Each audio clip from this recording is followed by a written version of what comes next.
I'm grateful that we're seeing law enforcement agencies all around the country using better and better de-escalation tactics, and you gotta know when it's time to stop that and protect yourself in the community.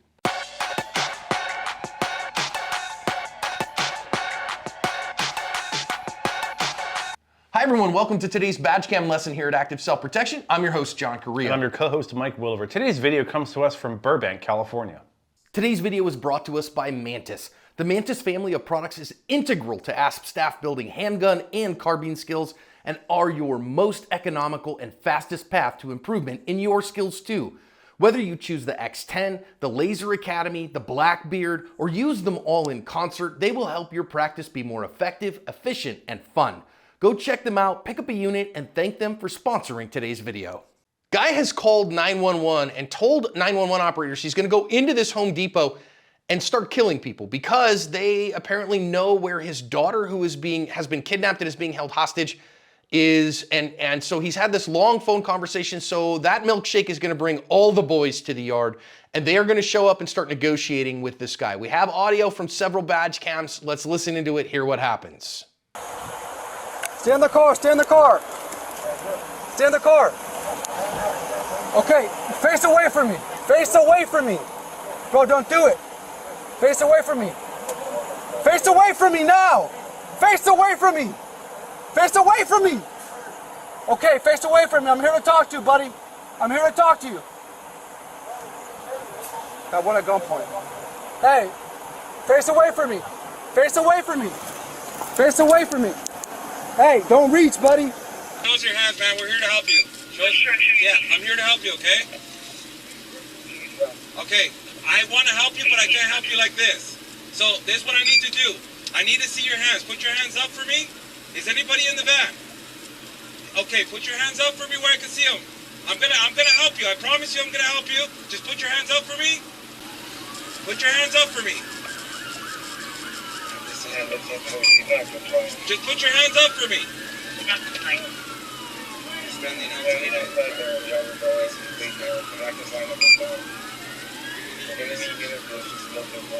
Hey, all right, let me see your other hand. I can help you, but I need to see your hand. Just show me your hand, man. What's your name? What is it? Spanish or English? ¿Hablo español? Ruben, you speak English? ¿Quieres que te hable español? There you go, thank you. Just keep your hands out just like that. All right, Ruben, this is what we're gonna do next. Ruben, listen to me. Just put your hands up for me. Put your hand, both hands up. Thank you. All right, turn around and face away from me. Ruben, turn around and face away from me. Right there, thank you. Are we ready? Do we have a team? Are we ready? Because he's complying right now. Yes. Colin? Got it. Yes. Okay, Ruben, start walking back towards the sound of my voice. Okay, lift up your shirt from your collar. Lift up your shirt. Show me your waistband. Right here. Okay, start turning. Keep turning, keep turning, keep turning, keep turning. Stop. Okay, you're gonna start walking back now towards the sound of my voice. Start walking back towards me. Start walking back. Keep coming. You're doing good, man. Keep coming. Walk towards us. Just walk backwards. It's okay. Walk backwards. Ruben, keep coming. You're doing fine. Keep coming. There you go. Keep coming. Keep coming. Ruben, keep coming. Don't stop. You're doing fine. Keep coming. Ruben, keep coming. Ruben, I can't help you if you're standing over there. Start walking towards us, Ruben. We're here to help you. Keep coming. There you go. There you go. Keep coming. Keep coming. Don't stop. Somebody else want to try?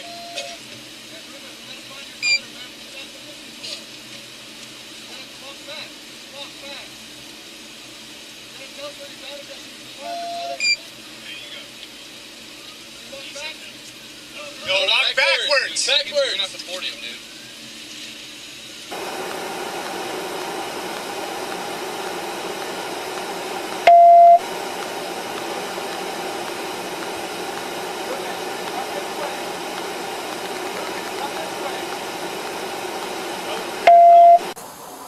Ruben, do you trust me? Come on, we're here to help you, but I can't help you if you're back there. His hand is in his pocket and he won't take it out. And we advise he's grabbing his right pocket from our angle. Can't see his hand, grabs his right hand. Hey, how old is your daughter, Ruben? 21? Okay, I need you to give me the address where she's at. Okay, we're gonna find her through her cell phone. How about that? Can you give me her cell phone number? Yes. Now, Ruben, in order for me to get that, I need you to come over here towards us. Yes. 40. Again.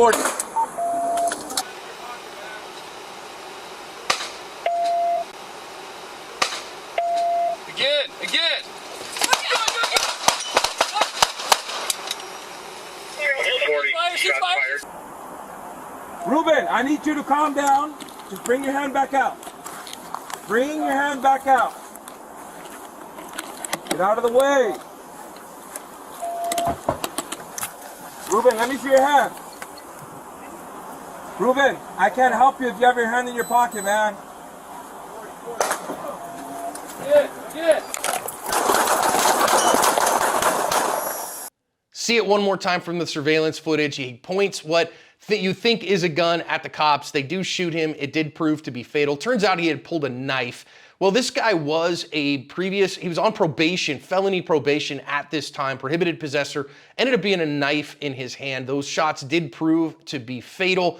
Just a crazy, weird suicide by cop all the way around. There's the knife that you see. Nobody else was harmed in this particular incident. I do got to be honest with you, it was a little surprising this was in the parking lot of a Home Depot. I was kind of expecting a Walmart.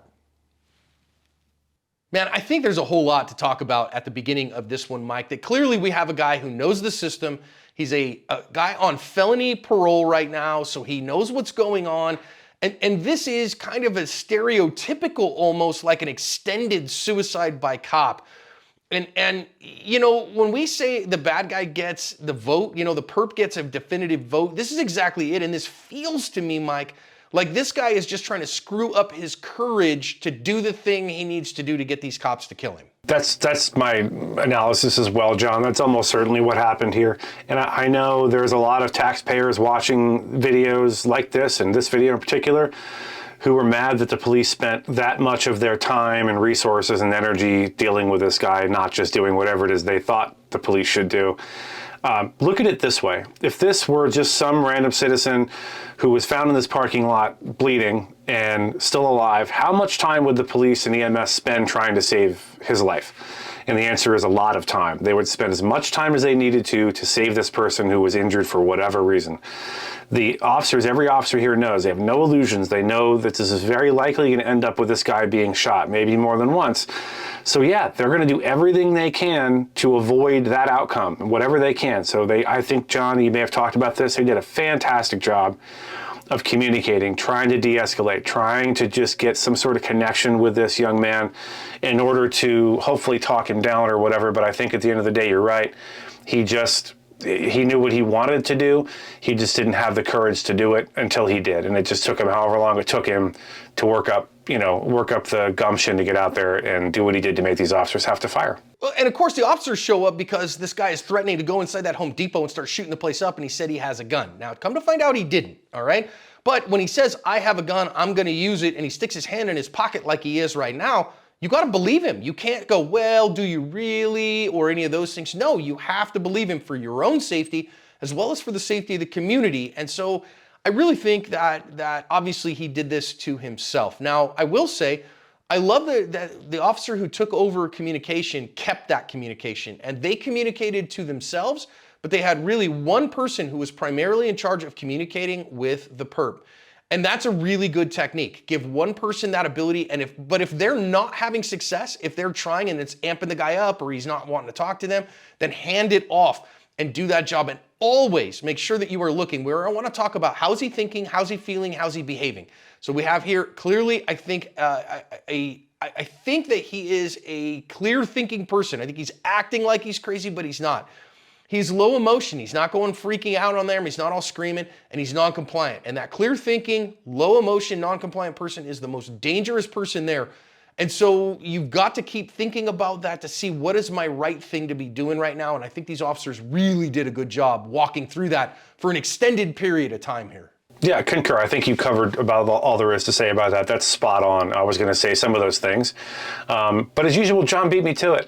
You know, one admin note, a tactical note here, John, I do notice there's still people I'm noticing milling around sort of in the background. I saw somebody walking into the Home Depot. As the officers on this scene, if you have personnel to do it, do everyone a favor and do your best to secure that backdrop. You have all this time now that you're spending trying to talk this guy off the ledge.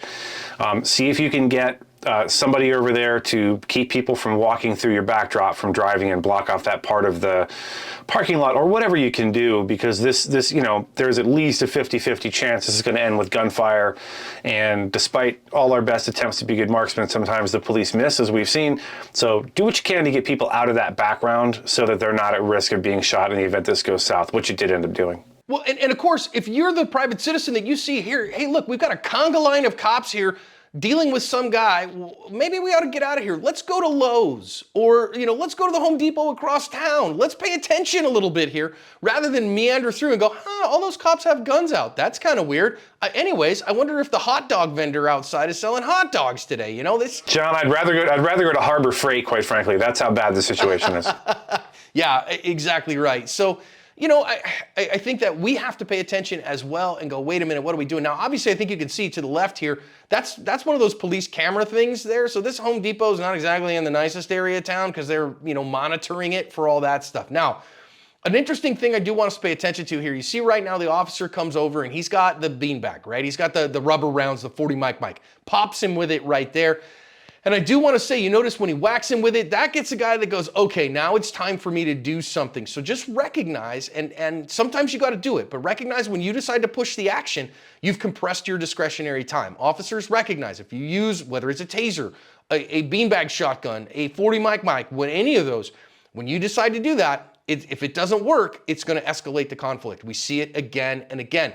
Now, the one time I don't see that happen quite as much is pepper spray, because you OC spray a guy, and even if he wants to fight, he's probably not going to be able to see you to do so, which is why I really like that tool, and I wish we saw it used an awful lot more. Yeah, you've seen, John, in some of the videos that they do make, I don't know if Palm makes one or not, but I know some of the police suppliers make a sort of a fogger that has it's almost like a bear spray type of a deal, where it's a big canister, you got a ton of spray, you got to make sure those things are shaken up pretty well, by the way. It's not the same as having a small canister.